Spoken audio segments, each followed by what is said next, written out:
मुझे डॉक्टर अमिताभ पंडा कृषि विज्ञान केन्द्र कलाहांडी वरिष्ठ वैज्ञानिक एवं मुख्य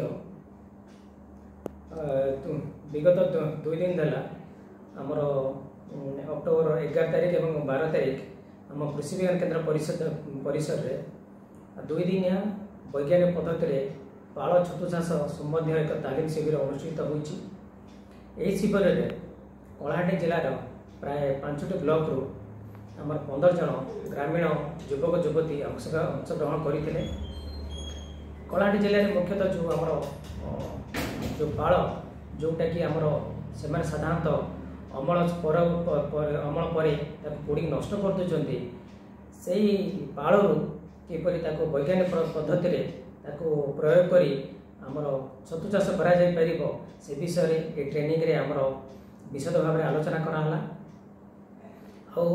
जो आमर अमल परवर्ती बिक्री बटा संबंध में आमर जिलार ओरमास तरफ डेप्यूटी सीईओ से अंशग्रहण करते एवं किपर अधिक अमल हेले आम बाहर जिला को आम बिक्री कर से विषय चाषी मैंने से विशद भाव में आलोचना कले।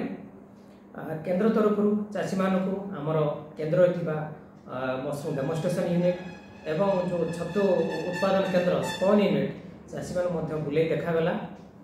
आउ सर्वशेष जे चाषी मानू केन्द्र तरफ प्रस्तुत आमर जो गोटे पॉलीप्रोपिलीन बैग जो प्रस्तुत होता जो मंजी चाषी मैंने आम से मागणार बंटाला।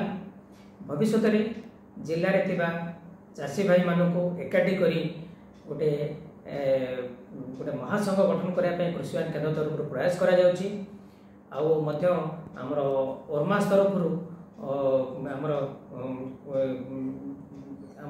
आम जिले में गोटे फार्मर प्रोड्यूसर ऑर्गेनाइजेशन करने प्रयास चलती। ए दिगरे आमर कृषि विज्ञान केन्द्र तरफ आमर जो वैज्ञानिक आमर शुभश्री साहू मैडम से चाषी मानू विशद भाव में आमर वैज्ञानिक पद्धति पाल छतु चाष संबंध में आलोचना करते। धन्यवाद।